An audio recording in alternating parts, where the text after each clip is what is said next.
to PixelTunes Radio, a podcast where we have fun talking about video games and video game music. I am Mike. And I'm Ed.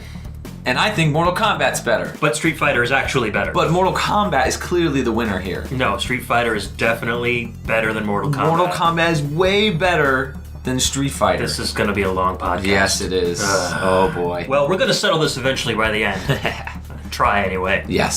So fighting games have such a strong spirit and sound to them that we wanted to do a special episode on street fighting songs. You know, songs that you beat your friend up to, or your computer player, or whatever you want to call it. Street fighting games, literally, I guess you could say, were inspired by mostly Street Fighter. No, they're mostly 1-on-1 or 2-on-2 instead Right. of one versus an entire army. Exactly, right. So fighting games have a special place in my heart. I'm sure they do you as well. Absolutely. This episode is different. We are moving to a different format now where we are picking 6 songs each, so you guys get 12 songs from us. Yeah, it's not a different format, it's just an extended version of our current It's format. completely different, 100%. We're going to be now talking during the songs Yes. and being completely silent during the breaks. That's You picture that? Be like, oh, I like this part. 10 minutes of listen to silence. this. Listen to this part. This part's really good. That'd be horrible. Oh. without playing the song first. Yeah. Or like stopping the song and be like, okay, guys, you All right, gotta... pause it. All right, pause it. Okay, now this part coming up is really good. There's gonna be a guy that sings a note. Now this is where the female says, "I'm going to take you for a ride." Yeah. 8,000 times. Speaking of which, that brings us into our first track that we're playing today. Michael, tell us what it is. Oh, it's from Marvel vs. Capcom 2. I love this game. Yeah, I'm a big fan of this game too. Not so much the music, but I understand that you really enjoy it. Yeah, I didn't start playing this until college, and it had just come out, and it had actually just hit arcades. And I'm gonna be honest, I am not an arcade guy. Like, I like arcade games for like beat 'em ups, and I like arcade games for shooters and platform games. Those types of things I'm okay with. I cannot play fighting games with an arcade stick. Cannot do it. Yeah, no, I kind of agree. I am probably a little bit better than you at playing with an arcade stick. I used to hold my own in Street Fighter 2 when I was, playing in arcades back in the day. Yeah. But I always did prefer a D-pad to a joystick. And, just have more there are movement. purists out there who will build their own arcade joysticks at home to play, on consoles in their house. Especially with Street Fighter, with like the quarter circle toward moves and the roundabout moves. I just think it's easier with a thumb than with a joystick. Yeah, no, I agree. That's personal preference. Yeah, no, I agree. I mean, you get more movement, I feel, out of the D-pad. So, Marvel vs. Capcom 2, it came out, I think it was like 2000 when it came to the US. And so the arcade machine was out, and then also it came out for the Dreamcast. I remember playing the Dreamcast version all the time because I had a Dreamcast, so... Oh yeah, I bought it day one. Yeah. That was a release day pickup for me. Oh, it's so much fun. Who did you main? Like, who were your main characters that you would play as? Normally I would pick like Spider-Man and Wolverine, and I've always been a huge fan of Ken Masters. Okay. So kind of just took him and Ryu out, because they were familiar to me. So I kind of used them to learn how to play the game. And then as we went on, I started picking the heavier hitters as well. I got pretty good with the Hulk too. I used to pick Guile. I got really, really good with Guile. And I used to practice with my old roommate at the time in college, and we would play like non-stop. I mean, we would play the Dreamcast version constantly, and we had a lot of fun. And we got pretty competitive for a while, and he always would totally destroy me. Like, he was way better than me, but he kind of like trained me in a way. He'd be like, all right, you gotta try this, you gotta do this. This is how you do air combos and stuff. And Marvel vs. Capcom 2 is kind of the first fighting game that you could do air combos. I know the whole Versus series before then you could do air combos, but I always felt like Marvel vs. Capcom 2, the air combos were so much more fluid. And they kind of perfected it. Yeah, you could kind of do so much more. So for my characters, I picked Guile, and then I would usually pick Wolverine, just because I was such a huge Wolverine fan and I was actually pretty good with him. And then my third character, I always jumped around. Sometimes I would pick like Gambit, sometimes I would pick Cyclops, sometimes I would pick Sabretooth. I got pretty good with Thanos for a while, to the point where I used to come up with like fake nicknames for his moves. Like when he does the giant like orb or ball, I call that the cake ball. Those cake pops. Yeah. Like okay. that. I see where you're and going. then when he did the move where he had the walls come down or whatever, I would just be like, space! I don't know why. I have no clue. But the cool thing about Marvel vs. Capcom 2 was it was one of the first Capcom games to employ 3D backgrounds with 2D sprites. Right. The art style was very consistent throughout, and especially on the Dreamcast if you were using a VGA cable and playing the game in its full 640 by 480 resolution. I mean, it was a gorgeous game. Yeah, it was. The music, you know, I'm not saying that I dislike the music. Mike and I were talking about this before we started recording. I appreciate the quality of the music, and I think it is very good music. Mm-hmm. I just don't feel like it fits in a fast-paced fighting game. Mm-hmm. It's like Kenny G is playing while you're beating your friends up. It's different. It's not like other fighting games, but also one thing you got to keep in mind is there's a lot of fighting games out there that use, like, you're a big fan of Street Fighter 3, Third Strike. I don't like the music in that game, like all the rap music. That's how I feel about rap music in fighting games. I think it sets a quota for only these type of people who like this type of music will really enjoy fighting games, and I think that's not necessarily true. Fighting games kind of have like a bit of an urban feel to them a lot of times, especially with Street Fighter, and so I kind of feel like with this jazz take, it brought like a sophisticated feel to fighting game music that wasn't there before. And I really like most of the music in Marvel vs. Capcom 2. It's all really memorable. And aside from the obvious I Want to Take You From a Ride song, it's which is your favorite song of all time. Oh my god, don't even. It's not that I don't like the song, it's that it's so repetitive. And when I had it on the Dreamcast, we would spend a lot of time looking at all the characters, or like I said before, you know, I played a lot of games with my brother when we were both living together. We shared a bedroom, so we had a entertainment center in the middle of the bedroom, and we would both play together. And, you know, he would pick that time during character selection to, you know, go use the bathroom or go get a drink. So it would just sit on that screen for like 10, 15 minutes. Yeah. And I would just be doing whatever, looking at my phone or something. And then by the time I got back, or by the time we finished playing, I would walk out of the house to go to work or something, and it would just be stuck in my head, and I would literally hear it without even thinking about it. So the song just grated on me after a while. And so you're telling me I need to sneak into your house late at night and put headphones on you? I would dissolve this relationship, sir, if that were to ever happen. Playing I Want to Take You For a Ride. Oh, you know, it'd be even better. I could put the headphones on your wife and then get the song stuck in your wife's head. And she would kill you. Yeah, she would probably kill me. Yeah. She's not a fan of the song either. She just doesn't like repetitive sounds. She's got this thing against like heavy breathing and chewing sounds. She would. So then she would memorize the song, and then she would start singing it all around the house, and that would secretly drive you insane. No, you know what? Tell the toddler. Yeah. Okay. Just play it for Logan. Yeah. And then we'll have a little toddler running through the house going, "I'm gonna take you for a ride," and then it would never. Speaking of that song, which composer is responsible for that piece of music? Yes, that would be Mitsuhiko Takano. He has done quite a bit for Capcom mostly. He did the FM Towns version of Super Street Fighter 2. Super Street Fighter 2 Turbo 3DO version. He did the music. Now that had a good soundtrack. Sorry to interrupt. Yeah. That was a Red Book audio, or streaming audio. Fantastic version of the Super Street Fighter soundtrack on the 3DO. He did the Legend of Zelda Minish Cap music, so he did do some work for Nintendo. Actually, Capcom developed that game. He also did the music for Mega Man Star Force, a large part of the Mega Man Star Force series. Did the Monster Hunter 3, he was the sound lead manager on. Did a bunch of other kind of side work for more like not really composition, stuff like Ghost Trick, Phantom Detective, We Are Rockmen, stuff like that. That's cool. But he did not actually compose the track that we are about to listen to. So the Cave Stage was composed by Tetsuya Shibata, and he's been with Capcom for, I don't know, since the dawn of time. Actually, no, he's only been composing music since 1997.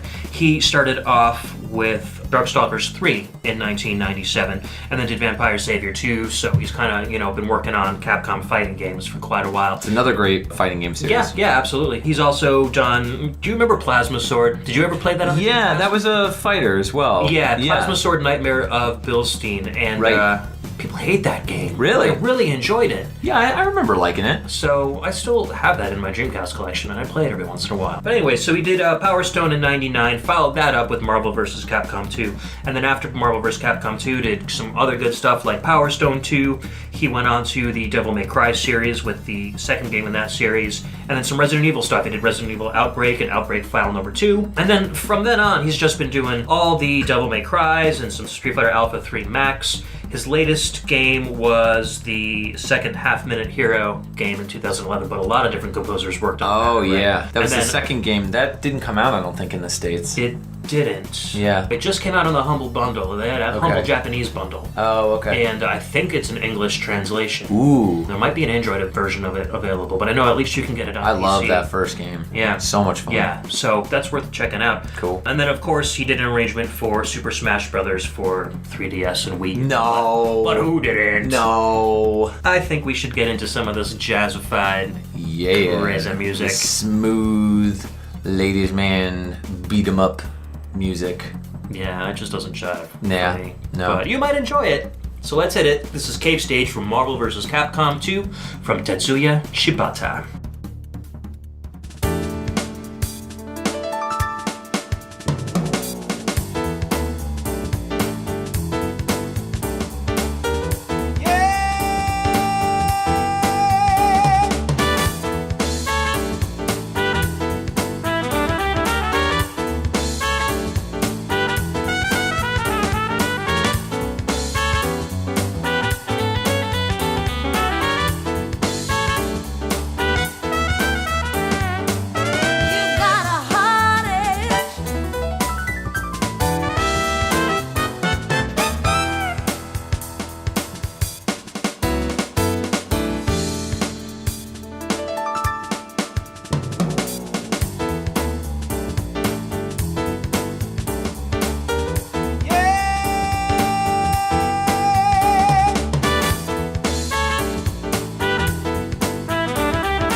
Welcome back.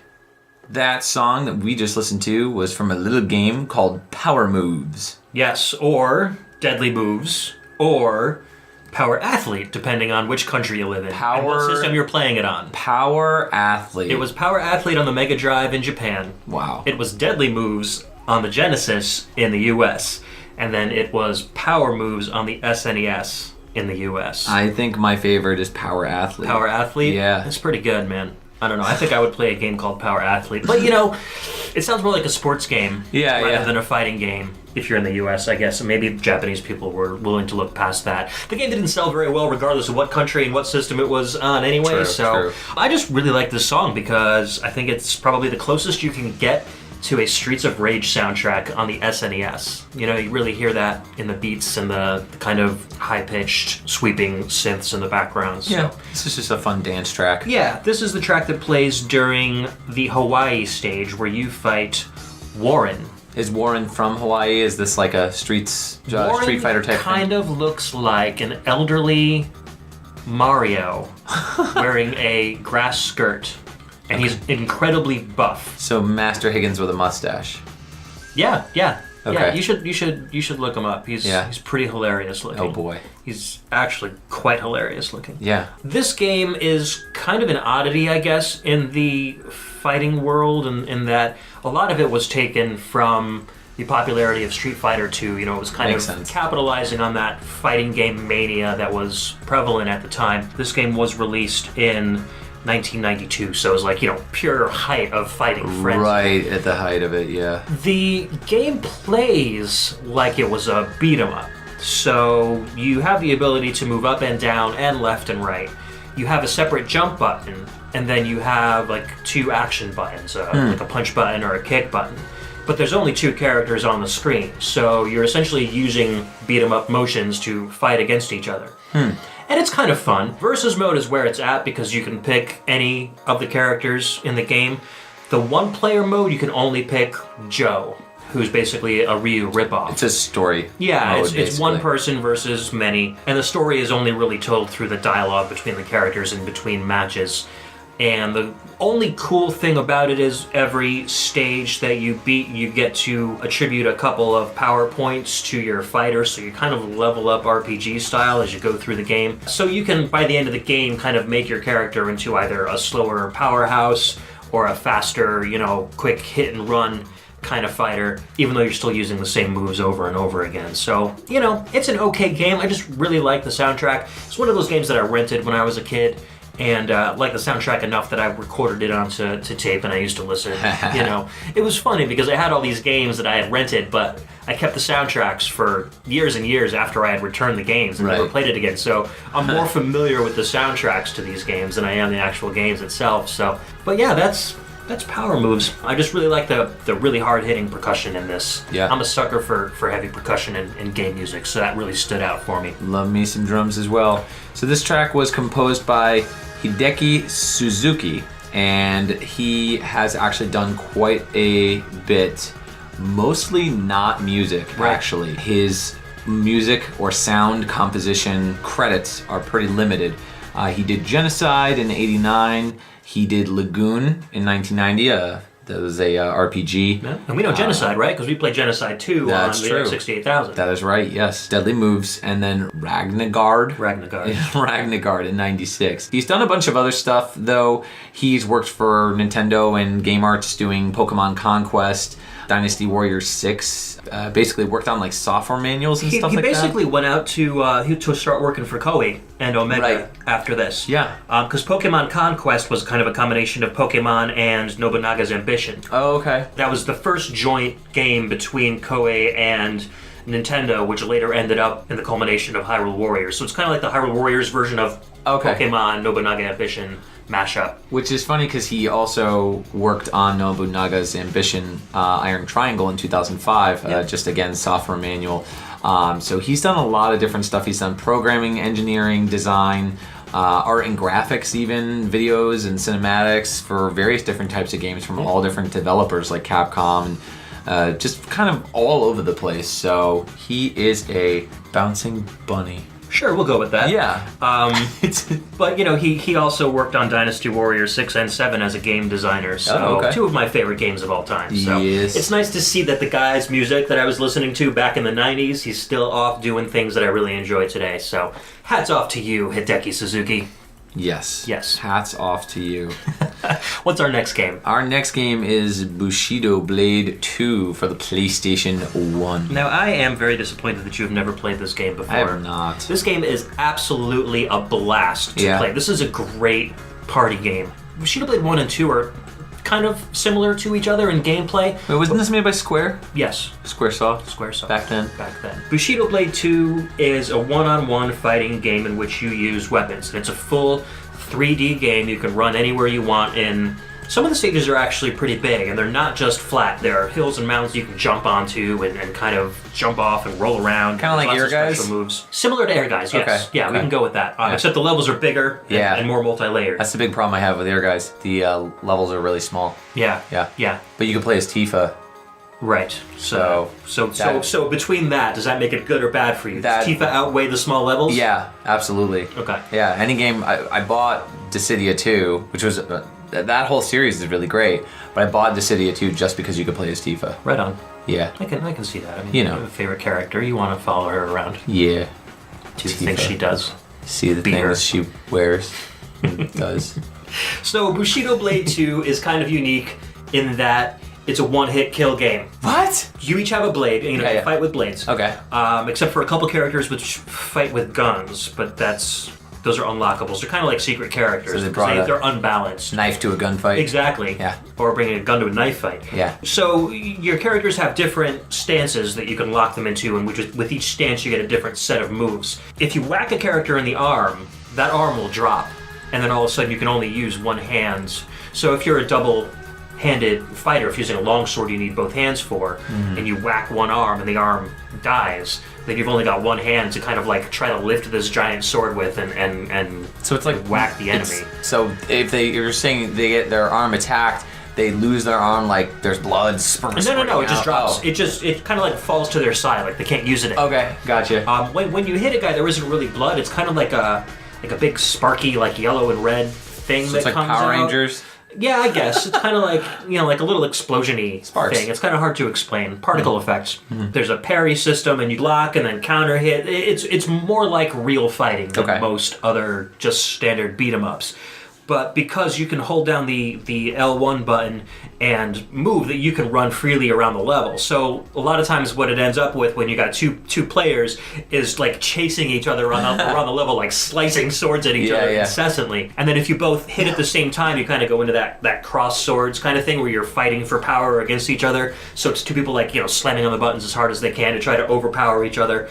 It's a lot of fun. The characters are pretty cool. There's two different clans that are fighting against each other, and neither one is really good or bad. They're just kind of warring clans. So Bushido Blade 1 takes place more in ancient Japan, whereas Bushido Blade 2 takes place in modern times. So you'll fight underneath bridges and highways, and for the most part the characters are very classic. They look like they're from ancient Japan, but they're fighting in more modern areas. Fish out of water. Yeah, the soundtrack is from Ryuji Sasai, and I just think it's absolutely phenomenal. It's metal mixed with traditional Japanese music, and this song is called Shadows I'm Fighting or Gloom I'm Fighting, and I think Shadows I'm Fighting is probably the more appropriate translation. It's also known as Billy's Big Day Out.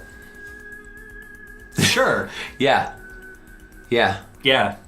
Billy's Big Day Out. Billy's Big Day Out. There's no character named Billy in the game. No, you haven't unlocked him yet. Oh. Yeah, he's a secret character. Okay. Yeah. Tell me about Ryuji Sasai, Michael. He actually is no longer in the business, supposedly, but he is actually a bass guitarist. And his most popular works are apparently Zack, which is spelled with an X, Final Fantasy Legend 3, and Final Fantasy Mystic Quest, which is also known as Final Fantasy USA in Japan. Correct. Yes. He mostly does rock-based songs, which fits because he's a bass guitarist. He did a lot of stuff with Square, stuff with anime, television, and a lot of different things. But as far as games, he worked for Square from 91 to 98, where he worked on 5 games in total. One of those games was, of course, Bushido Blade 2. He did Zack 2. Frey and Magical Adventures, so some games that didn't come here. He also did Tobal #1. If you've ever played... Just the character select screen for Tobal #1, but that's a fantastic game. The second soundtrack, game is even better. The soundtrack is great. Yeah. Really good stuff. Tobal #2, has also really good music.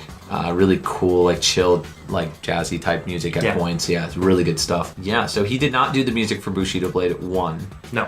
The music for Bushido Blade 1 was very traditional. It was basically just traditional Japanese instrumentation without any of the rock. So I think they decided to kick it up a notch when they did the sequel, and so they brought Ryuji on because they know that he was more of a rock-based more modern style. In '98, he left Square. As far as what he ended up doing, I mean, he was going to score 2 role-playing games afterwards, kind of like as a freelancer, but it just didn't happen. So he left Square, and he actually started working on music for Bishoju games and pachinko machines and other various different things. So he's the Japanese equivalent to George Sanger. Yeah, I guess you could say. Sanger does slot machines. That's pretty cool. He actually is currently a bass guitarist for a Queen tribute band. Their name is Queen Mania, and he also is in a rock band called Spiders from Cabaret. That's a cool name. Yeah, it's pretty nifty. So he's got a ton of influences, all various different types of music: Extreme, Judas Priest, Red Hot Chili Peppers. He likes progressive rock. I mean, this dude lives and breathes awesome music, and especially as a bass guitarist, liking Red Hot Chili Peppers, Flea is an amazing bassist. So let's get into the music. This is Bushido Blade 2, and this song is called Shadows, I'm Fighting, also known as Billy's Big Day Out. Hit it.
Welcome back. That was from Street Fighter Third Strike. Street Fighter 3 Third Strike. Oh, that's right. I forgot. Yeah. There were 3 different Street Fighter 3, Capcom. Were there really? Wow. Well, there was Street Fighter, there was Street Fighter 3. Yeah. Street Fighter 3 Second Impact. Oh, that's and right. then Street Fighter 3 Third Strike. That's pretty silly. So each game added new characters, kind of rebalanced, because the first Street Fighter 3 it was a good game, but it was very unbalanced. There were characters out there that would decimate other characters. The second iteration added a few more characters, added a few more stages, cleaned up the balance a little bit, and then the third one was really the definitive version and widely praised as the best Street Fighter 3 iteration out there, and expanded the character roster even further, added a lot of really excellent graphics and animation, beefed up the soundtrack, so it was just, when everybody goes back to play Street Fighter 3, it's usually Third Strike. Okay.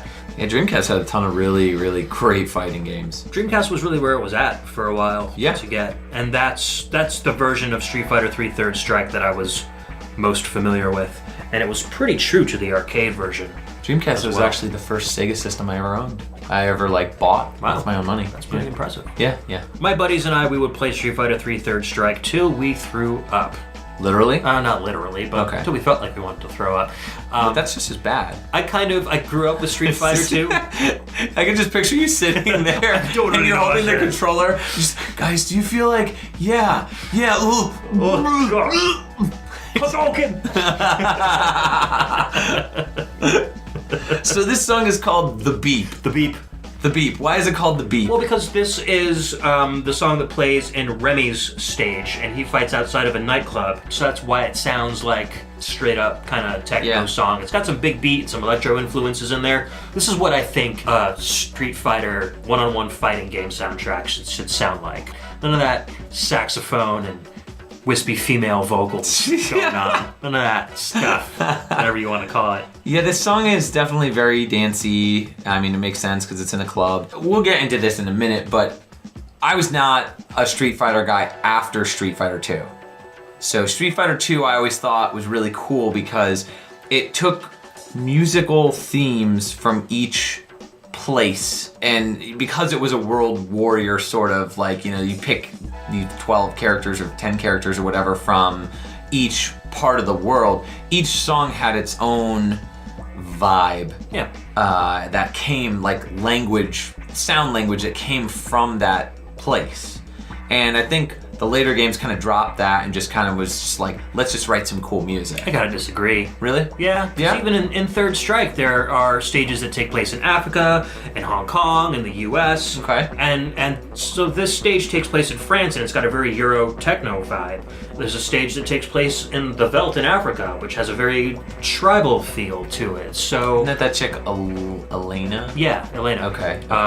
She has the dark skin and the white hair and Dulcine arms or something. She was like female a capoeira style fighter. Okay. But the music really fit. Wasn't it a robot dude? Well, yeah, he was called Q. Yeah, and I always kind of a robot-ish. He's a very mysterious character. He's got a trench coat and a fedora, and there was a rumor way back when that dude was in the background of Ken's stage on the boat.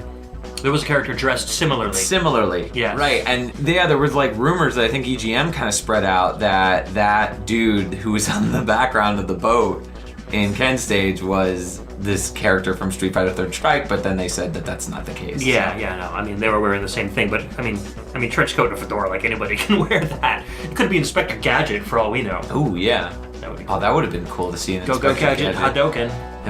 That would have been cool to see an Inspector Gadget in Street Fighter 3.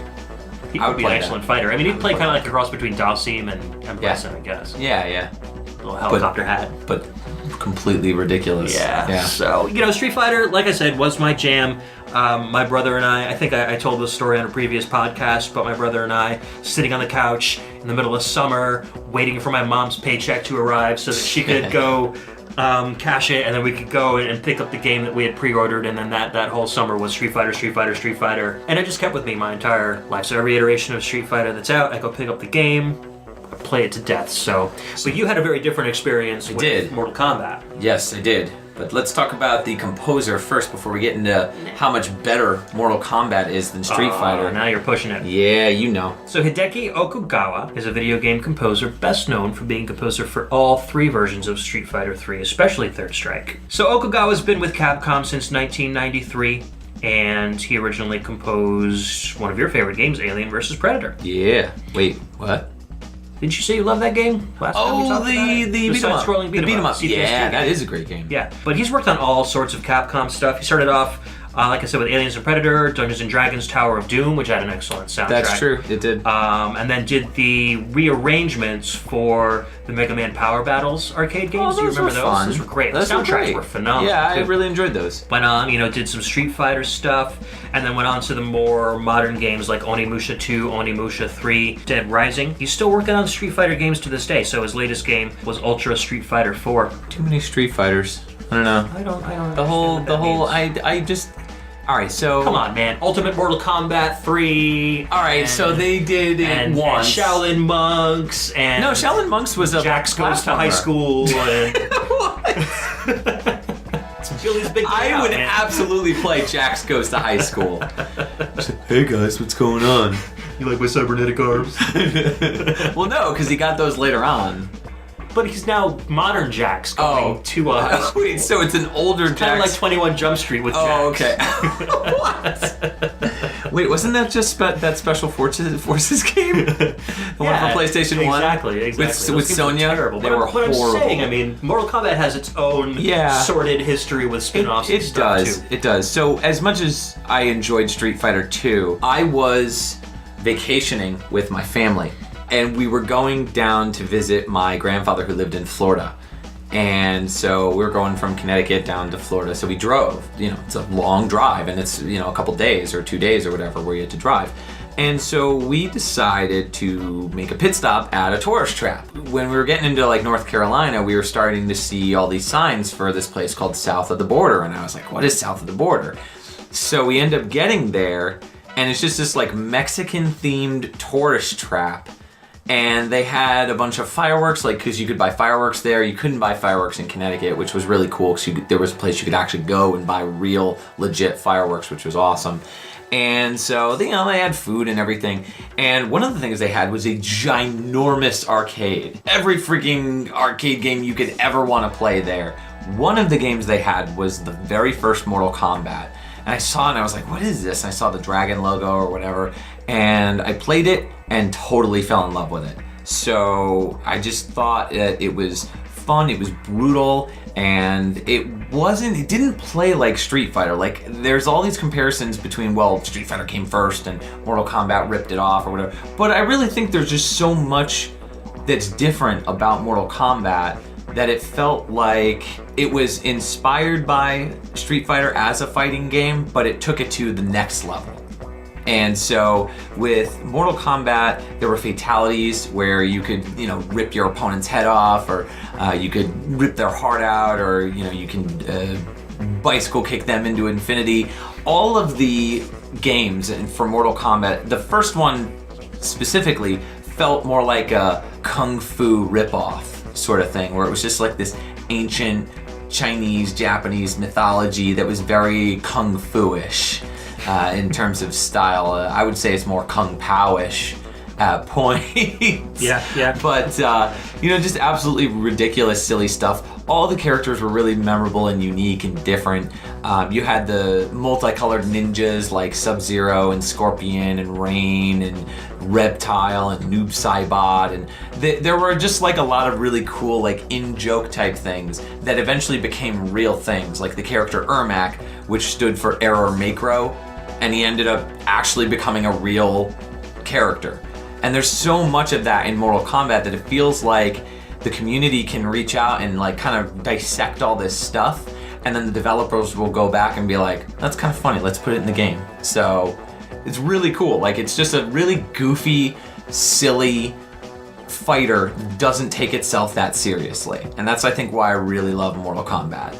It's a lot of fun. We actually were playing it last night. We were playing Ultimate Mortal Kombat 3, and it's just a lot of fun. It's really silly and goofy. It's like You just pull off these like ridiculous combos and stuff. You can unlock, like in Ultimate Mortal Kombat 3, we did the cooler stuff, Scott stuff code on the Super Nintendo version, where you could turn on like unlimited run and unlimited hyper uppercuts, where you just constantly are uppercutting this people. Gets ridiculous. It's just like so you're silly. breaking the fighting system. Like, I need consistency when I'm playing a fighting game. Oh, it's so silly. Street Fighter just flows so much better. So I'll tell my story now. All right. I took a family trip. Okay. Instead of going south to Florida, we went north. We went to Niagara Falls. That's funny. Okay. So we're there, and we basically get to Niagara Falls, and it's a giant tourist trap. Who knew? Yeah, right. So the one thing they had there was this giant arcade.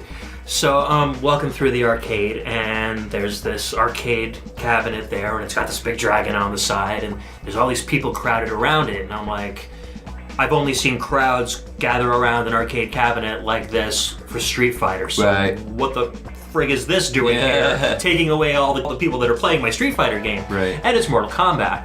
And the crowd around it was immense. Like, I never actually even was able to get up to it to play on it. Yeah. But I'm like watching it from the side, and I'm like, what is this, man? It just didn't look like what I expected a fighting game to be. And there were people there that had obviously knew what they were doing, because they were doing fatalities. Because of the digitalized characters? It just looks stiff. I prefer a more flowing kind of fighter where you can, jump in with combos, and then, quarter circle towards, you do that Hadouken, and then you could just do a quarter circle back with kick and go into a spinning kick. It just feels like it's much more smooth playing.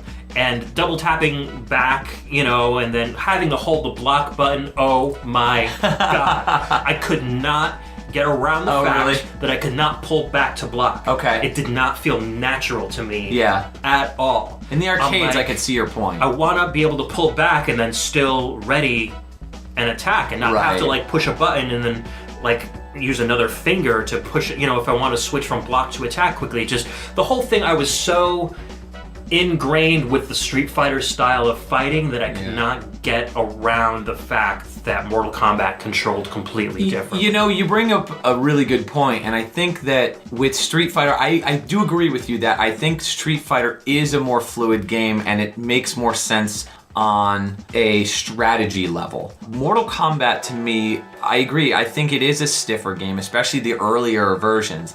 It was more of I'm going to say this a lot during this podcast, but rock, paper, scissors. It felt more like, I'm going to try this move. It may not hit, or it may not have the range that it needs to hit with, but I'm going to try this move. If that doesn't work, there's other things I can do to pull off to get away. And so Street Fighter to me was always a jumping game. Like, I always played Street Fighter like, the only way that I'm going to be able to do any damage is if I jump into you. And that's my biggest downfall with Street Fighter, and that's why I'm terrible at it, is I still play Street Fighter to this day with jumping mechanics, and that's just how I roll. It's like the classic way to play. But they've done so much to kind of nerf that style of gameplay that, And I will agree that the 3D Mortal Kombats are much more fluid than which ones? Mortal Kombat 1 through 3.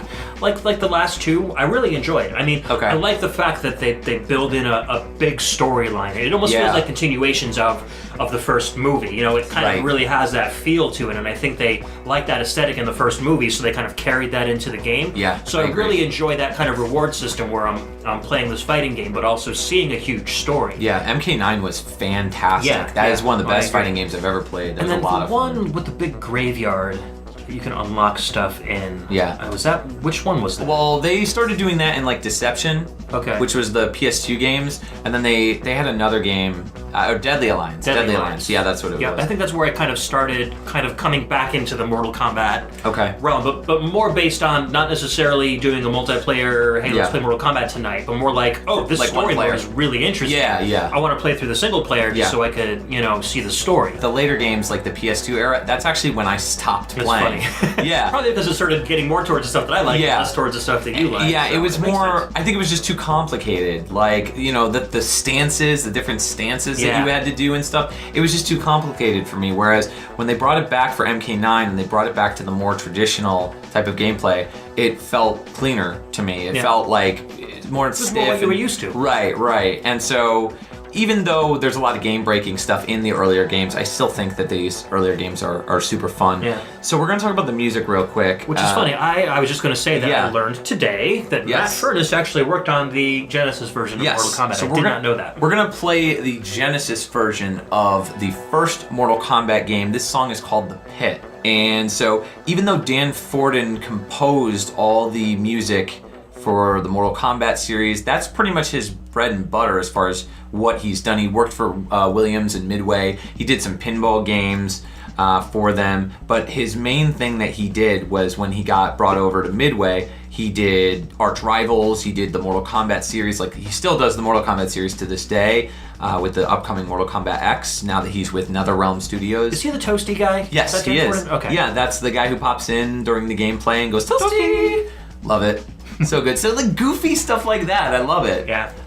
In the Mortal Kombat 4, he pops in and he goes, Toasty 3D, because the game's in 3D. It's just so goofy. I love it. I love Mortal Kombat. Man. So this track, it might have been inspired by the original Pit song.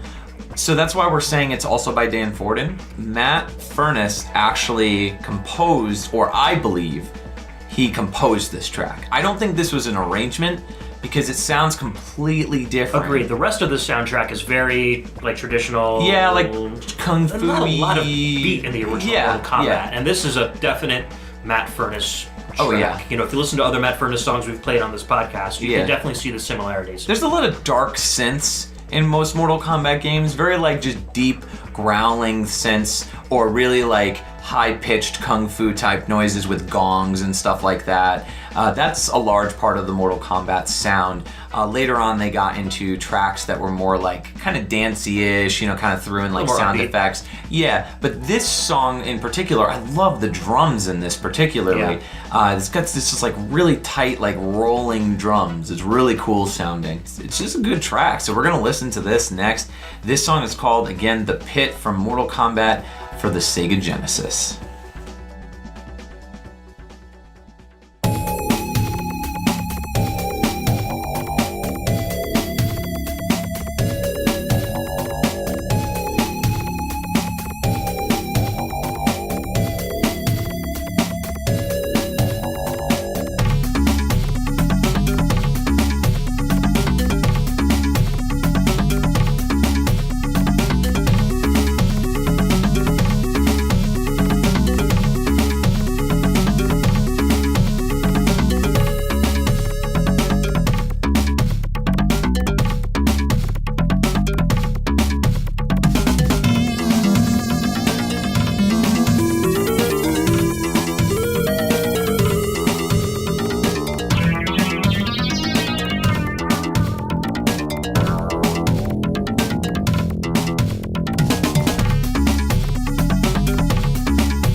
Welcome back. That was from Alice DJ. I'm having flashbacks. That was a song called Better Off Alone. From the early 2000s when my friends would drag me to nightclubs that were not the goth nightclubs that I used to frequent. And this was the music. It would just sound like this music the entire 2 hours that I was forced to be there. Brutal. Yeah, no, this, I don't know. Not a fan. I'm glad you enjoy this song. So this is from Tatsunoko vs. Capcom Ultimate All-Stars, a Wii exclusive game. And it came out in 2010. This game was awesome. I loved playing this game. So I was pretty excited when this game came out. I bought it day one. I just really liked the notion of playing as Capcom, various different Capcom characters in a Marvel vs. Capcom versus type game, but fighting all these characters I had never heard of. Because I like anime, but I'm not a die-hard anime fan. And so I remember like the Battle of the Planets characters, which they were from the Gatchaman series, if I recall, or something I don't really like that. think about Tatsunoko's. But the thing that I really am bummed out about is two things. One, they didn't include Phoenix Wright. They had planned on including Phoenix Wright, but they couldn't come up with things for him to do. Objection!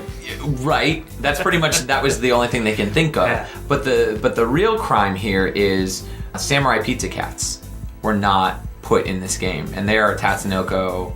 Oh, they're a Tatsunoko Yeah, property? they're a Tatsunoko property. And that bummed me out so hard because I loved Samurai Pizza Cats, and there was such a huge fan clamoring for them to be in the game, but Tatsunoko was like, no go. I wonder if they had different American licensing, because there was an American, well, the cartoon came to America, right? It did, yes. Under like Deke or one of those? Yeah, but it was owned by ultimately Tatsunoko. Yeah. But it was, this game was a copyright nightmare. I believe it. Oh yeah, like they just, and the thing that I've read about this game is that Tatsunoko wouldn't give Capcom any kind of reason. They would just like offer, like they'd be like, oh, let's do Samurai Pizza Cats. The US like loves them, because we actually got that cartoon.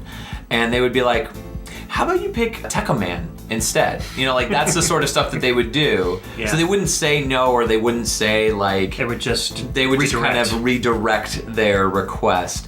So yeah, that really always bummed me out that there was no Samurai Pizza Cats. And Phoenix Wright didn't make it into a versus game until Marvel vs. Capcom 3, or Ultimate versus Marvel vs. Capcom 3, which that game was such a disappointment anyways. So this game had a lot of okay music, but I don't know why, I just really like this song. It's just happy and bouncy and dancey and silly, and I will say that you had the option to choose stage select, and I always pick this level. Man. So when we play this game, you're just gonna hear this level music all the time. So looking forward to that. Yeah. So there were 4 composers of this game. I'm not sure exactly who did this specific track, so we'll just go through the gauntlet of... The one with the raver pants and the light sticks. Yeah, that one. Who did this track. That Japanese composer. So Yasumasa Kitagawa worked on a lot of different games. Resident Evil: The Mercenaries, he did sound design for that. We Are Rockman 2, Professor Layton versus Phoenix Wright Ace Attorney, which was kind of a Nintendo mixed with Capcom collaboration. He did Daigakuten Saiban, Naruhodo Ryuji, the Japanese game. He's done quite a bit for Capcom, mostly stuff from like 2010 onward, so he's a fairly new composer. He actually has been contributing music since '97, though, with the Mystical Ninja starring Goemon series from '97. Great soundtracks to those games. Yeah, from '97 to '98, as well as the Jikyo Powerful Pro Yakyo series in 2003 to 2005. So he's, pretty new composer to the game. Is that International Superstar Soccer? I think that's International Superstar Soccer. No, I don't think so. That's Konami, isn't it? Yeah, that's true. Yeah. I don't know. Soccer's dumb. Anyways, second composer is Kota Suzuki, and he did a bunch of stuff, mostly sticking with the Resident Evil series, Resident Evil 6, Resident Evil 5, Devil May Cry 4. He did Shadow of Rome, and he also wrote lyrics for some of the songs in Resident Evil 5. Yeah, Akihiko Narita, who was also a composer on Tatsunoko vs. Capcom, worked on Resident Evil 5 and 6 with Kota Suzuki. Okay. Before that, he was more popular or more well known for doing the Monster Hunter games. So Monster Hunter Freedom, Monster Hunter 2, the DOS. Okay, it's not the DOS version, it's DOS. DOS. Spanish 2. And Lost Planet Extreme Condition. He worked on those. So extreme. Capcom. So extreme. And our fourth and final composer for Tatsunoko versus Capcom is Ryu Uratani. And... Is he Spanish? No. Ryo. He's mainly involved also with the Monster Hunter series. He did Monster Hunter 3, the third portable version of Monster Hunter, the canceled version of Mega Man Legends 3. Oh. And as we were talking about before, talk about that game. Phoenix Wright Ace Attorney Dual Destinies, he had a little bit of a part in that. His latest game was Monster Hunter 4 in 2013. Those Monster Hunter games, man. So there's a lot of everybody loves those. Popular Capcom series we're talking about here in this. So they really brought their heavy hitters in to do this soundtrack. Definitely. Were there a lot of different types of music in this soundtrack? Is it kind of eclectic, or is it mostly just dance music? No, it's not mostly just dance. I think really the only dance tracks, if I recall, were it's been a while since I played it, but I'd probably say this stage, which this song was called Orbital Ring Stage. The stage you play in, it just looks like a giant mess of tentacle porn. I don't know. Cool. Yeah. Wait, what? Or gross. Oh, Ed, now I know what you do while you're at home. I play Street Fighter. Yeah. What do you do? Play Mortal Kombat, which is way more play funner. Ultimate Dead or Alive Pervert Edition. Yeah, I do. Yeah, I do. That is Tatsunoko versus Capcom Ultimate All-Stars. Fun game. Fun music. Yeah, I'll have to check it out. Yeah. I really need to. You owe it to yourself. It's pretty wacky. Yeah, as a Capcom fighting game, I guess I probably should because I've played everything else, so may as well add it to my repertoire. True that. And I love in that game where when you do damage, it's not like 35 hit combo, 50 hit combo. It's like 4,565,082 damage. Like, that's crazy. It's so funny. So our next game is kind of the polar opposite of that.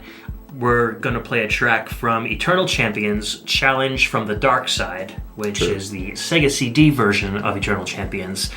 And I don't know, I loved this game growing up. It doesn't have a very good pedigree, I guess. People Dog looking food? back on it. So you're saying it's dog food? Pedigree doesn't necessarily mean dogs. Sure it does. Okay.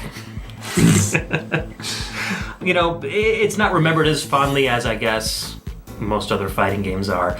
But I enjoyed it. I liked finding out all the different fatalities you can do that were based on the stages. You hit a person in this particular area and it'll knock them into the street where a car will run them over, and it was just kind of fun.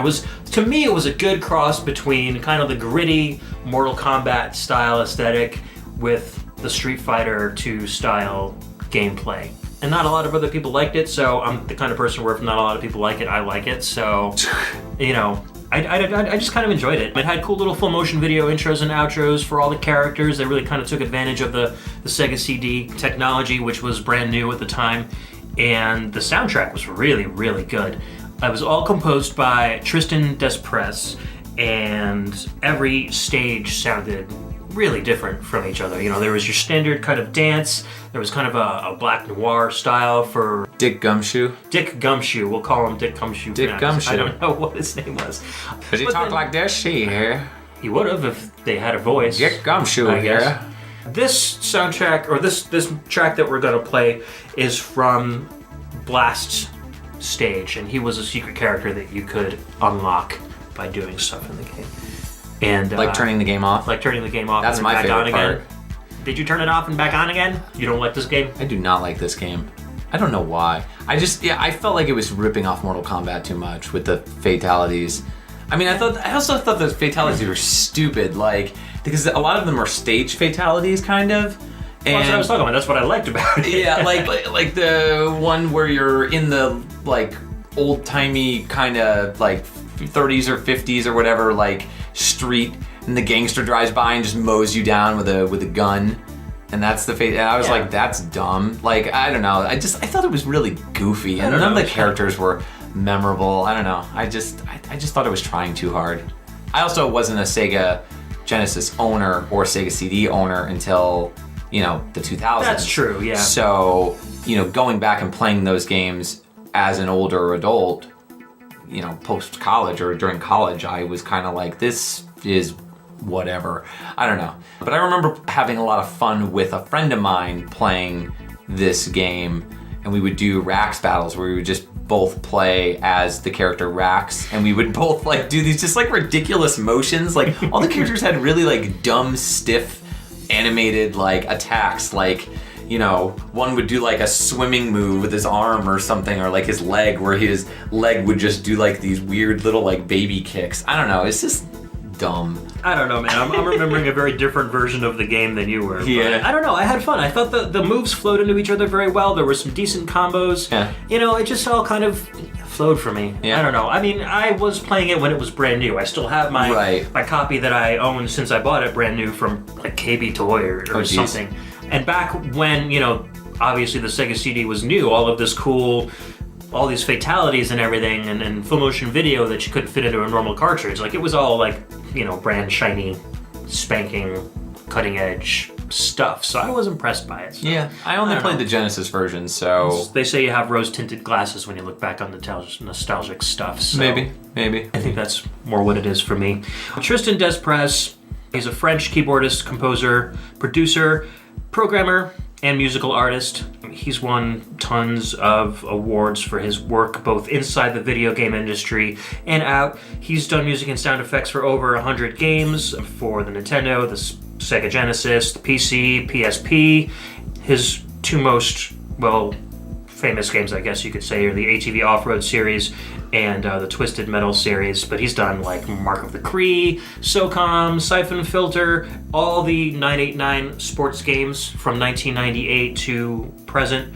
And so he's done lots of music for films and commercials and stuff too. So a lot of modern sounding stuff. Yeah, exactly. And I guess they brought him in for the Sega CD because this is all Redbook audio. You can throw this disc in a CD player and you can actually listen to these tunes.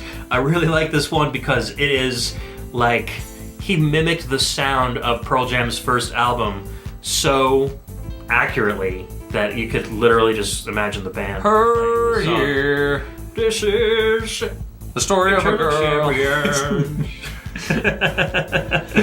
But anyways, so this is Blast Stage from Eternal Champions, Challenge from the Dark Side on the Sega CD from Tristan Desprez. Put on your flannel, tie another flannel around your waist, rip some holes in your jeans, put on your work boots, jet out to Seattle's best. Tie some flannel around your head. Grungy grunge. Enjoy.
Guilty Gear is the most metal fighting game on the planet? Think again, sheeple. Feast your eyes on the most metal fighting game the world has ever known. Death Speed Hair Thrashers Black Edition. Dude, that's like 5 different types of metal in just the title alone. You're dang right. Death Speed Hair Thrashers takes place in the very bowels of hell, where the most metal of bands and fans compete to become the king of the Inferno. This is so awesome! I hope there's spiked boots and spiked gauntlets and... No. What? None of that. The game is called Hair Thrashers for a reason. You battle with your hair. Select one of 12 brutally long-maned fighters and choose your hair accessory.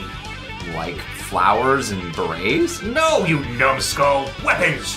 Chainsaws, axes, machetes! Tie them into your hair and headbang your opponent to the death. Dye your hair different colors to gain new special abilities. Use conditioner for extra speed and upgrade to dreadlocks for a full-on Brazilian jungle metal apocalypse. That is pretty freaking metal, actually. Death Speed Hair Thrashers Black Edition. Available at churches everywhere this June. Man, my neck is sore from headbanging. Oh yeah. That was Kai Kisuke's theme, Be Just or Be Dead, from the first Guilty Gear, originally released on the PlayStation. Yes. 1. Was it really? PS1? PS1? I did not know that. Yeah. Thought it was PS2. No. We were talking about this game during the break. I've only played the second one, Guilty Gear X2. Really like that game. Mm-hmm. Really good stuff. I haven't played the first one, but I loved the second one quite a bit. Yeah, it really came into its own, I think, once HD TVs came out, because the level of animation and the hand-drawn sprites, it's just a gorgeous game to watch. Yes. The game was created by Daisuke Ishiwatari, who we spoke about previously during the Hardcore Uprising game. Anyways, this is the first title in the Guilty Gear series, so Ishiwatari kind of repeated the themes for each of the characters throughout the series, but this is the original version of Kai's stage level music. A lot of people know that I have my own website and I rip music from different games over the course of history and put them all up and everything. So this was the game, when I played it, that I was like, I need to find out how I can get the music from this game. Yeah. And like put it on a CD or something so I can listen to it in the car. So this is where I learned how to rip music out of PlayStation games and convert them into WAV or MP3 and stuff. So this is the historic first game that got me into posting music on the internet. Which is surprising because this is really metal stuff. Yeah. Yeah. But it's good. Yeah, no, it is. I'm not a huge metal fan, but the music in this game, I think, is both heavy and melodic enough at the same time that I really enjoyed it. And I really like playing the game, too. So when you hear that music over and over again, you start to kind of appreciate it more. Yeah, a lot of it's very thrashy, speedy, but it's also very power metal-y at times. Yes. A lot of really good stuff. A lot of really strong melodies here. Most of the tracks are actually really good.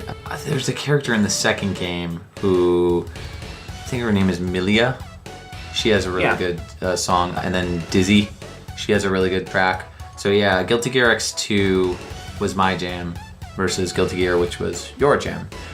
These games have really wacky characters, very anime stereotypical characters, not like Mortal Kombat wacky, more like Japanese wacky, I would say. Yeah. They're just really weird, wacky characters. They got more wacky as time went on. True. I mean, in the first game, they were all pretty much standard humanoid. There were a couple of, like, what was it, Dr. Faust? Faust, yeah. Which was this, really tall guy in a suit with a paper bag over his head. Yeah. I think he was the most wacky one. Probably. But as time went on, there got to be, like, more ridiculous characters out there. Yeah. There's always that one character that is completely ridiculous and wacky. I like to call him the Voldo character from Soul Calibur. Yeah. Because pretty much that's the only reason why Voldo is like the weird, creepy, wacky bondage character. So Guilty Gear is also has air combo style type of things that you can do, where you can punch somebody in the air and you could do really cool air combos. Yeah, and it has like fatality style moves. Yeah. It's not necessarily a fatality, but you can pull off a move that will do like immense damage. Crazy to your damage. opponent. Fighting, at least in X2, I think her name is Aino. She's just this like super hot chick in like completely like red, like a red mini skirt and red top, like all like leather, and she has this weird like leather hat that like it looks like a witch's hat. I think she's like a witch or something like that, but the hat has teeth and it like shoots out like music notes and stuff, and she plays this like red guitar, and playing her as a final boss, oh my god, that is one of the hardest final bosses I've ever played in an arcade mode fighting game. Like, oh my god, she is so difficult to fight. Yeah, Ishiwatari is a huge metal fan, so like 90% of his characters are named after either bands or singers, you know, like wasn't there Axel? Everybody's from something else. Yep. It's really cool, so he really pays a lot of homage to the bands that he enjoys. Yeah. He's also wrote the music for Blaze Blue Continuum Shift. Yeah, that was kind of a spiritual sequel to It's very much in the same style. Yeah. Yeah. Wasn't there a new Guilty Gear game that just came out fairly recently? I thought there was one. Like they brought the series back, because the series kind of took a vacation for a little while. I know they came out with like XXX Accent Core or whatever, and they brought in a bunch of really weird characters, like even it was weirder. Like Guilty Gear Zerd, like some XRD. Yeah, something like that. Yeah. And there was like a character that had a giant key, like some girl who was wrapped in like, I don't know, mummy. Like she was wrapped kind of like a mummy. Yeah. But she also like had this giant key that had a giant smiley face on it. It's just like we're saying, they just get more and more wacky weird. as time goes on. Yeah. But yeah, no, I really dig Guilty Gear. So Daisuke Ishiwatari, he did what?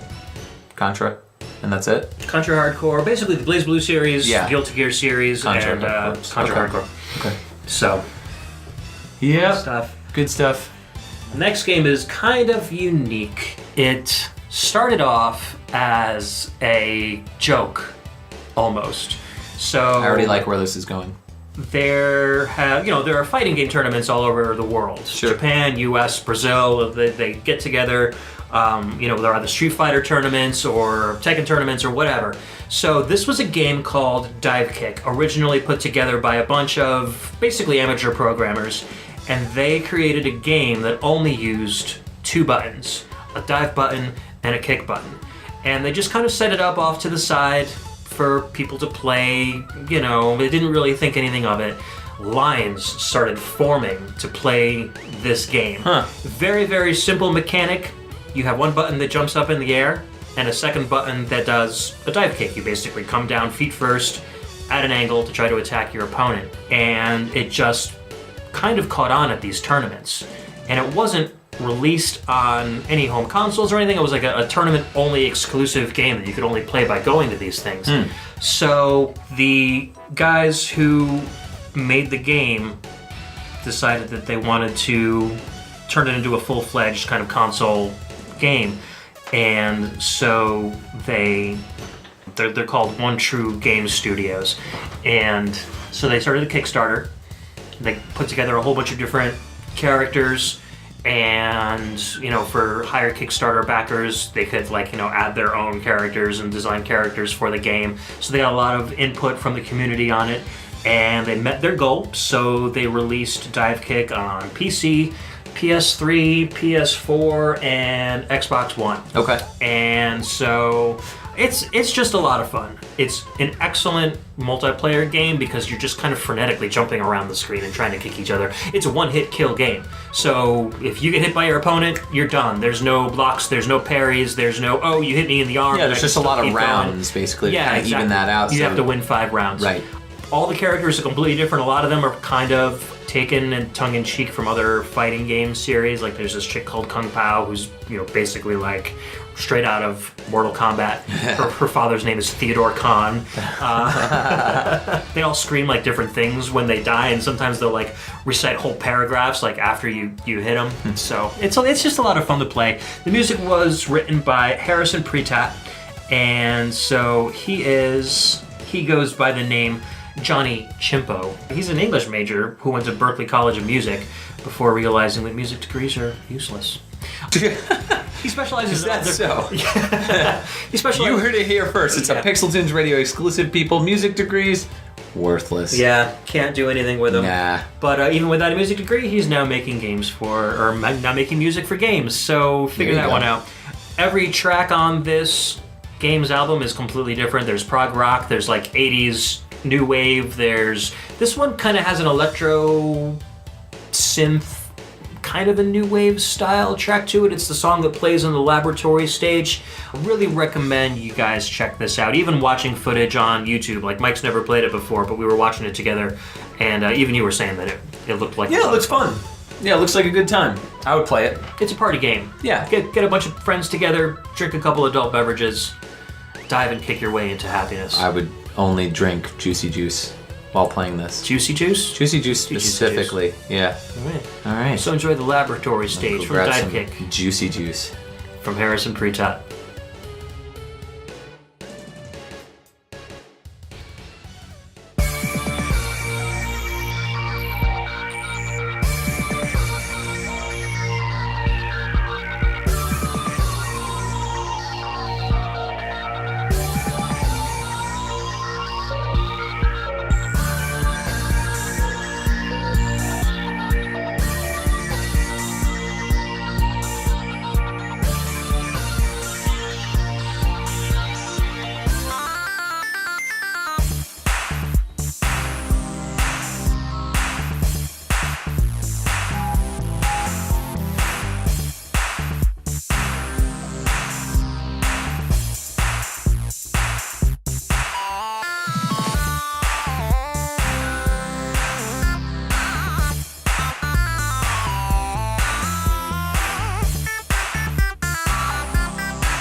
why you play Dead or Alive, you dirty, dirty man.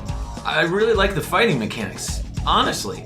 I mean, the rock, paper, scissors counter feature is a ton of fun to mess with, and the fighters are mostly colorful and unique.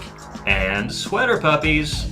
Well, yeah, there's tatas, I guess, but other fighting games also have plenty of Well, Tecmo has a new Dead or Alive coming out, just for you pervert. Hey, listen, I may like fictional hot girls, but not in a creepy way. Dead or Alive 6 Volleyball Swimsuit Last Battle Ultimate Pervert Edition, featuring the girls of Dead or Alive wearing practically nothing. Introducing a new ice cream eating mode where two girls try to eat the same ice cream cone. This game comes with the ability to give us hundreds of dollars in downloadable costumes that used to be unlockable in previous games in the series. Be prepared to fight in new places like the inside of a strip club, covered in mud on a farm, or on a mechanical bull. That seems incredibly stereotypically sexual. Why can't you make a more balanced Dead or Alive game that doesn't launch with glitches and comes with everything day one? You know, I'd even pay more for the game. And where are the guys, you ask? Who cares? In Dead or Alive 6 Volleyball Swimsuit Last Battle Ultimate Pervert Edition, we took out all the guys because they were just distractions from the ladies. But I loved playing as Ryu Hayabusa, Zack and Brad Wong, and more. Cookies, pal. Pick up the limited edition for a life-size mold of Kasumi's giblets. Plus, used virtual panties from Tina Armstrong's character. Buy today. I'm just gonna go back to playing pre-Dead or Alive 5 games. But I do kind of want those virtual panties. I mean, run away!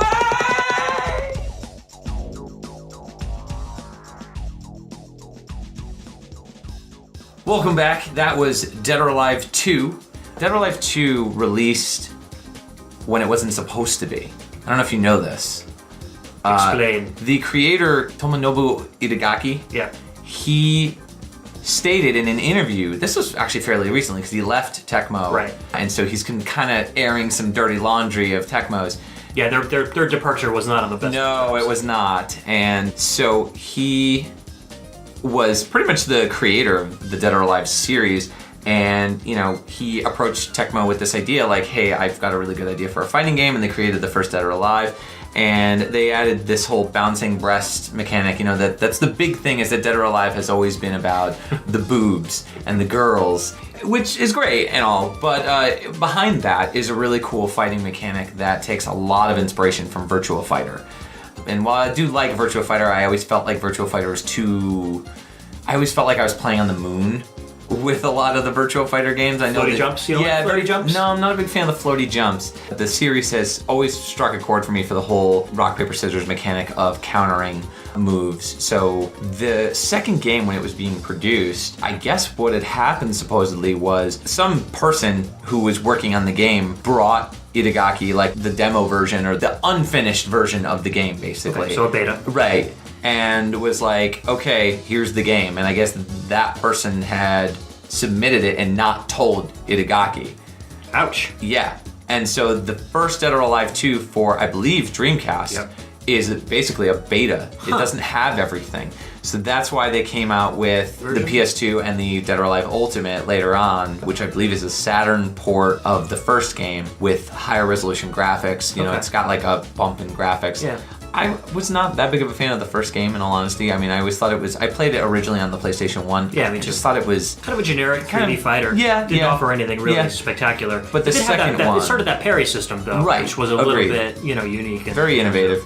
But the second one is when the game kind of came into its own and really kind of shined the brightest. And I think most people agree that the second game is probably the best in the series. I actually like the Dreamcast version over the PS2 version. I agree. Specifically for the cut screen sequences. Okay. Because on the Dreamcast, they lowered the frame rate for the cutscenes to 15 frames per second. So it almost looked like full motion video, but it was so clear you could never really tell. It's like, is this full motion video or is this in-game engine? Right. And I found out later it really was in-game because on the PS2 it runs at the full 30 or 60 frames per second. Right. Even though it was almost identical, the higher frame rate for me didn't make it look as cinematic. Like the magic wasn't there for me. So I guess that's why I like the Dreamcast version better. Yeah, the single player mode. I don't have that much experience with the PS2 version. I just remember playing through the Dreamcast version a lot. I mean, that was one of the games that I bought the Dreamcast for, actually.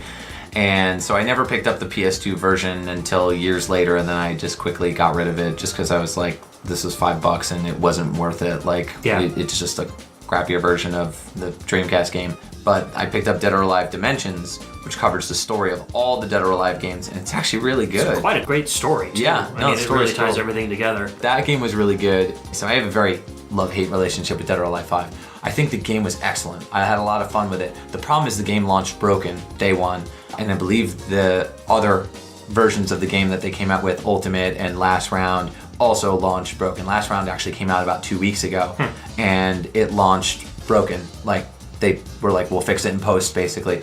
But the real issue is launching a game and then coming out with a bunch of DLC, downloadable costumes and stuff like that, and then putting out less than a year later Ultimate, Dead or Alive 5 Ultimate, then releasing more downloadable costumes. When's it going to end? Like too much. Mortal Kombat 9 released a bunch of downloadable costumes and stuff, but then they made the complete version where you could buy it. It's like $30 and you get everything. And that's what I was waiting on. I was waiting on Dead or Alive 5 Ultimate Final, finished. We promise we won't release anything more for this game edition. I'm hoping that they listen to their fans, because there's a lot of people that are tired of having to pay to unlock costumes. I mean, just include it all on the disc. Or you know what? Charge more for the game. Like, I would gladly pay like 80, 90, $100 for the game if you could just tell me that I will never have to worry about... You're in the vast minority. I am so in the best. $90 for a fighting game. I would pay $90 for... Because I paid like $75 or $80 for the limited edition of Dead or Alive 5, and I thought, that's it. There's not going to be any more. Then they release all this extra stuff, and I'm like, well, what did I pay $80 for? And then 8 months later, you release another game? Come on. With Dead or Alive 2, it really did start off on a good foot. And I think this was the game that really made me realize what the Dreamcast was capable of over the PlayStation. You know, at this point, the PS2 wasn't out yet, so these graphics were like cream of the crop, really the best that you can get. Really good graphics at the time. And Hideki really became kind of a superstar in the game development circles for pulling something like this off. He definitely has a huge ego. And I think he's very talented. But he can back it up. Yeah, he can back it up. He's very talented. But he has his opinions on stuff. Yeah. And when people go against his opinions, he's very vocal about it. And I think Tecmo probably didn't like the fact that he was not speaking highly about the development company that he was working for. That stuff doesn't fly in any country. No. Really. Very true. Very true. So this track was composed by Makoto Hosai, and it is not his only soundtrack. He's actually done quite a bit for Tecmo. He's done Monster Rancher all the way back in '97, which was basically a Pokemon ripoff. Dead or Alive 2, Dead or Alive 4. He also did Metroid Other M, and Hyrule Warriors, and Dead or Alive 5 Last Round, which was the newest game that just came out. So he's been a Tecmo dude since he started. The song's called Bigaku, and it is a cluster of just a wall of noise, of just electronic guitar. It's really good stuff. What's our next song? This one, it's a game that's a one-on-one fighting game. Are you sure it's a game? It's full of combos, including a character who's actually named Combo. TJ Combo. And it's produced by Rare. And it's sponsored by Combos. You know, why didn't they do that? That'd be really cool. Anyways, so Killer Instinct, Rare and Nintendo should have hooked up with Combos. Yeah. Cheesy snacks. Cheesy snacks, cheesy fighting. And cheesy fighting. I love this game. I love Killer Instinct. I don't like this game. What? I'm not a Killer Instinct fan. Okay, so here we go. This is, to me, what Eternal Champions is to you. So Killer Instinct is a fighting game. The first game came out in arcades, actually brought out by Midway, then was brought over to the Super Nintendo. Originally, it was actually not going to come to the Super Nintendo, but they did it just to do it. Because it's Rare. Yeah. Rare can do it. Yeah, they were like, we can do this. And so Killer Instinct 1 came out for the Super Nintendo. So Killer Instinct is just a game full of really wacky, crazy characters. You've got the Ryu ripoff named Jago, who makes these weird like parrot noises. It's just like wah wah when he attacks. I love Bruce Lee style. Yeah, I love the Super Nintendo game actually more than the other games, but I love the music in the N64 version better. But I have really fond memories of playing the crap out of Killer Instinct for Super Nintendo. I mainly played as like Saberwolf, who was like this giant werewolf who was actually named based on a game that Rare made previously called Saberwolf. It was one of their first games, right up there with like that jetpack game. There was a robot, like a giant robot with a giant red ponytail named Fulgore. Right. There was the sexy bee orchid who had these like cool batons and she could turn into a panther, like a golden panther type thing. Borkid, yeah, if you will. There was just a lot of really cool characters that it was like this weird combination of like cyberpunk meets like Mortal Kombat style, like kung fu type stuff. So it was really cool. I'll tell you why I didn't care for this game. Okay. I'll be brief. Okay. I felt like Nintendo's marketing of this game was like, this game is combos. Only combos. Yeah.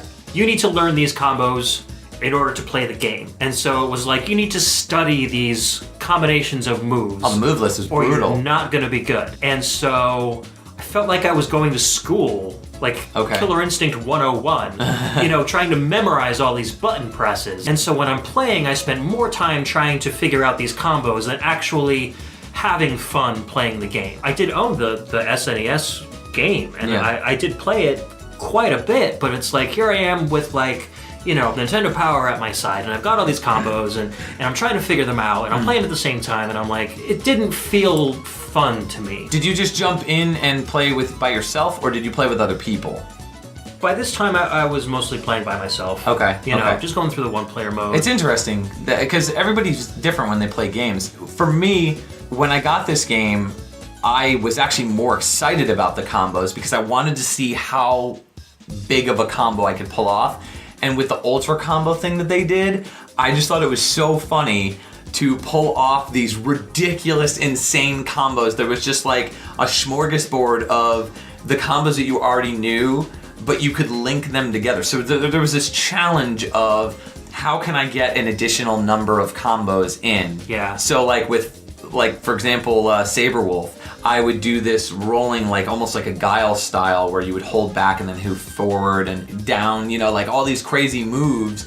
And then I would have to trigger the Ultra combo. So there was always this like, could I get an extra hit in somewhere, or maybe like throw out like a flame bat to just like hit them right before they hit the ground. So that was kind of the inspiration for me with Killer Instinct, where I was like, I need to get better at building my Ultra combos. Yeah. So it was also really impressive to like hit somebody with an Ultra combo, because what I would do is I would pull off an Ultra combo and then I would put the controller down. Yeah. And everyone was like, oh, that's nuts. Like, people would freak out like back in the day. I guess I look at fighting games like a game of chess. Okay. You know, constant moving and parrying, and games with huge combos like that, it's like doing like 5 moves in a row on a chessboard. Yeah. Like for me, I never like being on the receiving end of a combo because you feel completely helpless. Right.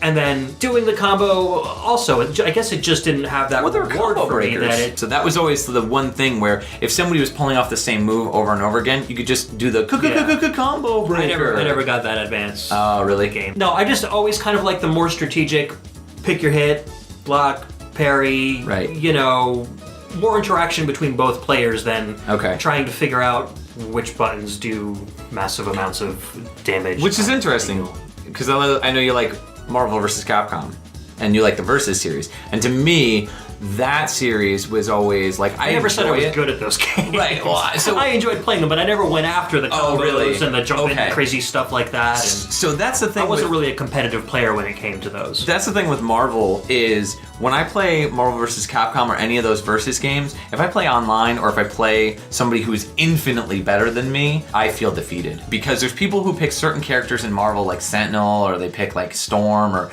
there's these ridiculously cheap characters in Marvel or in those Versus series that you can spam the same attack over and over again and there's no hope for you. It's basically you hold the block button. Yeah. And that's not fun. Yeah, no, I mean I've been on the other side of those players too, and that's not fun. Right. And so what I like about Killer Instinct is there's a break. If you learn a combo breaker, you can stop somebody from doing that. That was innovative at the time. You didn't have like counter moves really in a lot of fighting. Yeah, I'm sure that was a conscious design choice because then they realized that there is going to be a back and forth kind of deal. And so they knew that people were going to spam combos, so they put in this innovative combo breaker mechanic so that way people wouldn't do that. And even the CPUs, the AI is actually pretty intelligent, and they, for the most part, will combo break you pretty often. Yeah. So you can't just do the same moves over and over again, which is really cool. This music in this game is awesome. I love all the music.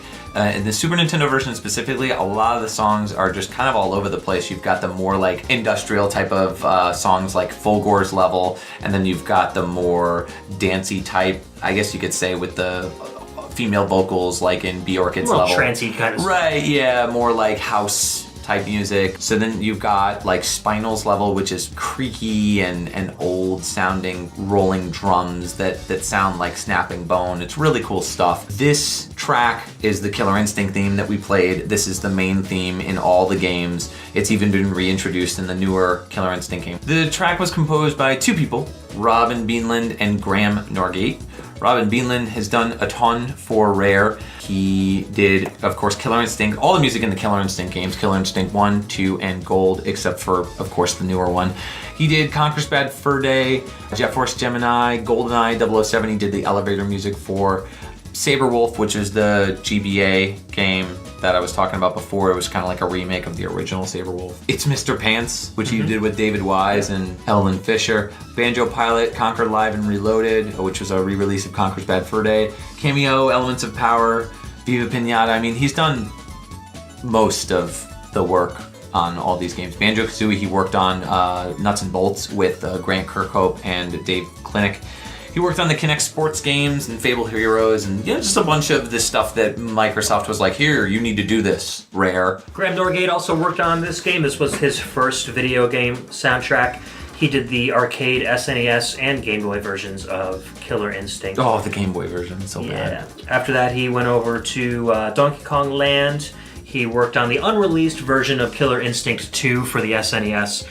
Then did a lot of games that Robin Beanland also kind of worked on. He did Blast Corps, GoldenEye 007, Diddy Kong Racing, Jet Force Gemini, Perfect Dark. So like that string of those really popular Rare N64 games. Right. He worked on the Time Splitters series, both 1 and 2. That's when he joined PS2. Free Radical, right? Yep. Yeah, he joined Free Radical. Those all had fun music. Yeah. He did Second Sight. I think that was also a Free Radical game. Yeah, that was a Free Radical game, yeah. I think they used the Time Splitters engine as well. Yeah. And then did Gangsta Zombies for Facebook in 2010. Oh, snap. That same soundtrack was later reused on Gangsta Pets. For real? Yeah, for real. All right, then. Yeah. That's weird. His latest game, he started working on the Crysis series, the Crysis 1, 2, and 3. Now he's got a much more symphonic sound, whereas he started off doing mostly like chip rock, I guess you could say. Yeah, I think Robin Beanland and David Wise and Grant Kirkhope are more, they're still doing, I think, more pop-oriented music. Pop-oriented, rock-oriented type stuff. And it's worth noting, Killer Instinct 2 came out in the arcades, and then Killer Instinct Gold, which is the version that we're about to play, came out on the N64. So this doesn't sound as beefy as Killer Instinct 2's theme, but I love the hammer sound in the background on this one. It just brings clanking. Such life to this. It's like the theme song is being molded. You know what I mean? Like, with each hit. It's great. It's awesome stuff. So this song is awesome. Killer Instinct's theme from Robin Beanland and Graham Norgate.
Welcome back. That was Fighting Vipers for the Sega Saturn, and that was the theme of Sandman. Not Sandman with a D. Sanman. Yeah, Sanman actually. The reason why his name is Sanman, he is a character in this game, this fighting game. He's a large man that nobody knows anything about the character except his birthday, which is the 3rd of March. So happy birthday, Sandman. And he has an obsession with the number 3, hence the name that he goes for, San, Ichi-ni-san, is the number 3 in Japan. And Sandman, fun fact, also drives a large customized scooter. Nice. I just thought I'd let you know that. So there's a mysterious scooter driving number 3 obsessed fighting Viper. Yes. Yes. Very interesting. This game is so 90s to me. Oh, absolutely. It's like extreme. Yeah, 90s, you know? It's definitely skateboards like and bicycle helmets and pads and like it's all every it's X like Games. That's basically what this is. It's the fighting version of X Games. It's just so goofy. Like I think you know what? I think I know what it is. I like really goofy fighting games because you do and I don't. Yeah, so that's where our differences are. I just like having fun with fighting games and having fun with video games in general. And I'm not saying you can't have fun with like Street Fighter or whatever, but like I just feel like people take themselves too seriously when they play Street Fighter. And you never catch me as that type of person. You just want to have fun playing the game. You don't catch me as like those tournament type of guys where you're just my like, life depends on like I'm going to die if I don't win. You know, like that always seems so goofy and funny to me. Different strokes, different folks. I get it, but like to me, it was always like I'm just gonna have fun playing these games. Yeah. So this game, you had a pretty wide range of characters. Most of the characters were under 20 years old. You know, you had like a 16-year-old fashion student who was known as Candy in America, known as Honey in Japan. Then you had like a 14-year-old skateboarder named Picky who wore skateboard gear and he carries a skateboard on his back and everything. It's just so silly. Who had the bicycle on his back? Like had an actual bike on his back. I'm trying to think. Who was that in Fighting Vipers 2? It might have been in Fighting Vipers 2. It's been a while since I played it. It just goes to show you how ridiculous these characters were. So it was pretty much based off of the Virtua Fighter engine. They were big, blocky people. Yeah. This is kind of like the rarity of a Sega-developed fighting game that actually had an American who wrote the soundtrack. That's true. Yeah, the soundtrack was composed by David Leitz. He's done a bunch of stuff for Sega, actually, mainly Sega. He has song credits for Daytona USA for the arcade version, which you love. But he didn't do the vocals. He did work on Virtua Fighter, Fighting Vipers, Fighters Mega Mix, which also, same thing, had a lot of songs from Fighting Vipers, had some of the same characters as well.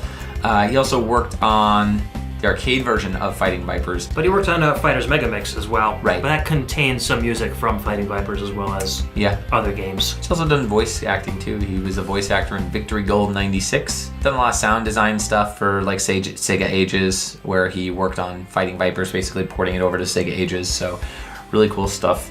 But other than that, hasn't done much stuff. He's just basically worked for the US Sega branch, which, as we know, is pretty much dissolved at this point. Cry.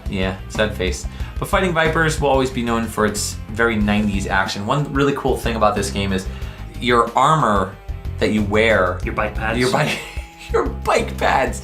Your like bike pads and your skateboard equipment and stuff is basically your armor. And when you get hit in the armor, it like will start flashing or like turn red, or it'll get completely knocked off, where you don't have protection there, so you'll be able to deal more damage. Like somebody whacks you in the head, it's going to be a lot more damaging. Get critical hits. Right, and there's this thing where if you get critical hits, you can knock somebody out of the ring and they can go completely flying to the opposite side. It's kind of hard to duplicate, but it's really fun to do.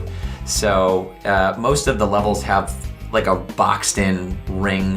Graphics are cool on the Saturn. I mean, it's pretty much what the Saturn was capable of, but everything is really bright and colorful in this game, which is fun to watch. It's a fun game to watch, not just a fun game to play. Great soundtrack. This music was pretty much just really rockin' prog rock. Yeah, Great this stuff. game I think always kind of deserved like a HD remake. Yeah. The technology for what they were trying to do, I think, just wasn't there. The arcade version looked pretty good. The Saturn version was not that It got great ported, in the graphics didn't department. Didn't it get ported to Xbox 360? Yeah, I think it was just a straight arcade port.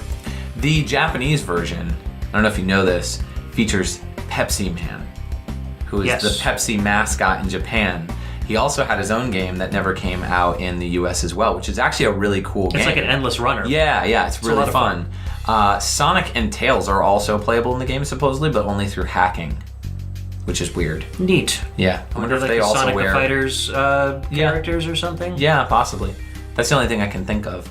But they're only in the code itself. So that's going to do it for our fighting games stuff. So we're going to leave you with one final song as kind of our outro track. This was Ed's pick, because I wouldn't pick this song. Oh man, it's so good. This is the epic rap song from Street Fighter 3 Third Strike, the character select theme. This is the "Yo, pick a character, or I'll kill you" rap song. Exactly, that's what makes it so awesome. I'm gonna pick this character. You better do it, or I'll murder your family. What? Yeah. This track was rapped by Infinite, the rapper. Infinite. And you know, I don't want to knock rap. I do like hip hop and rap and stuff, but I don't know. I just always felt this track was out of place. Much like much like you felt about.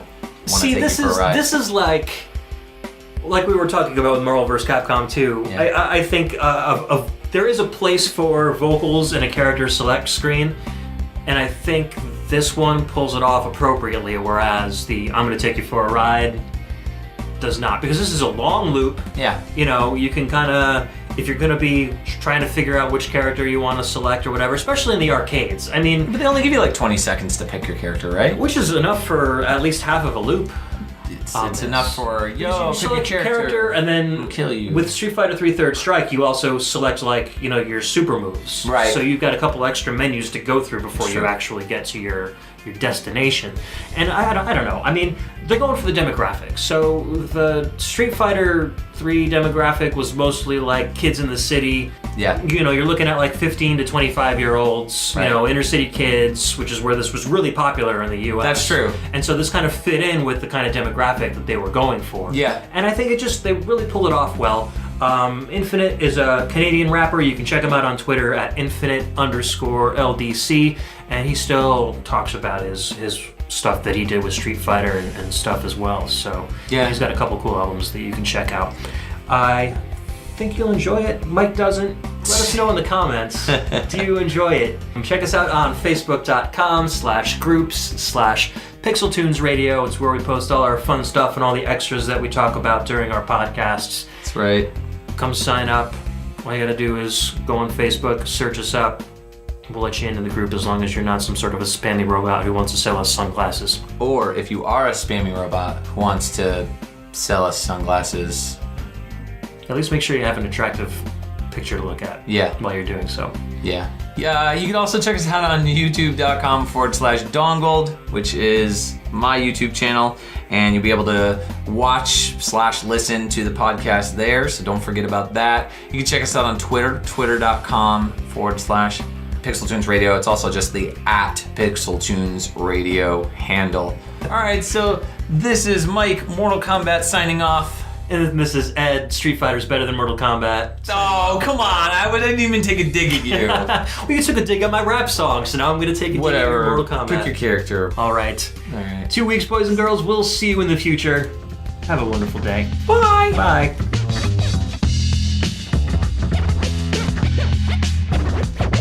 Check it out now. Yeah, check it out, yo. Yo, check it out now. Third strike, yo. Yo, I know you got your options, so pick the right thing. Some choices to make and mad ruckus to bring. I'm just hooked on it. Dark bodies who want it. I don't know where you got your skills from. Jump off it, bring it on. Any opponent or contender, no one can stop this with guns and objects. As far as I'm concerned, yo, it's only one topic. Joining street fighters from bare hands to toxic. You're an average warrior, I'll be the master. I can teach you how to fight and move faster. One false move, kid, that'd be disaster. I'll beat you endless and continue the day after. Street Fighter 3, that's right, the third chapter. This game's for real, no lies or no actors. Pick your character, don't wanna represent your life. You stomping anybody, so make your choice right. Select to make your first pick. 10, 9, 8, 7, 6. Choose and pick the best one. 5, 4, 3, 2, 1. Select to make your first pick. 10, 9, 8, 7, 6. Choose and pick the best one. 5, 4, 3, 2, 1. Select to make your first pick. 10, 9, 8, 7, 6. best one. 5, 4, 3, 2, 1. Select and make your first pick. 10, 9, 8, 7, 6. Choose and pick the best one. 5, 4, 3, 2, 1. Yo, one box could leave you messed up and fractured. Block these uppercuts, they may leave you captured. May the best fighter win and win again. Battle to the top until his life ends. But if his life ends and he starts to decay, may one of his street soldiers avenge things. See you talking to the game, couldn't be talking to me. I got enough to beat and more soldiers to bury. You know it just clicked in and made you realize this game is twice as hard. You see that with your own eyes. You're on the way to choose your type of life, cause you gotta. I tell you from now, which fighter will be the hotter. I don't think you want this one, just practice. Just challenge me when you're ready with your tactics. High punch, the spin kicks, watch your back split. I see you in the air when I make you back flip. Select and make your first pick. 10, 9, 8, 7, 6. Choose and pick the best one. 5, 4, 3, 2, 1. Select and make your first pick. 10, 9, 8, 7, 6. Choose and pick the best one. 5, 4, 3, 2, 1. Select and make your first pick. 10, 9, 8, 7, 6. Choose and pick the best one. 5, 4, 3, 2, 1. Select and make your first pick. 10, 9, 8, 7, 6. Choose and pick the best one. 5, 4, 3, 2, 1.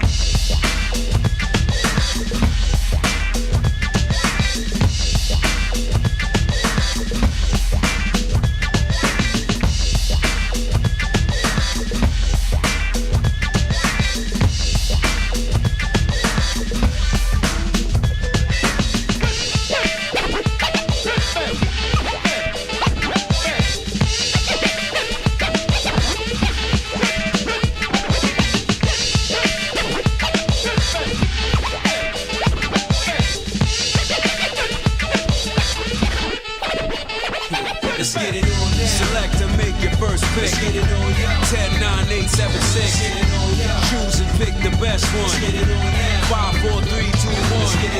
Select and make your first pick. 10, 9, 8, 7, 6. Choose and pick the best one. 5, 4, 3, 2, 1. Select and make your first pick. 10, 9, 8, 7, 6. Choose and pick the best one. 5, 4, 3, 2, 1. Select and make your first pick. 10, 9, 8, 7.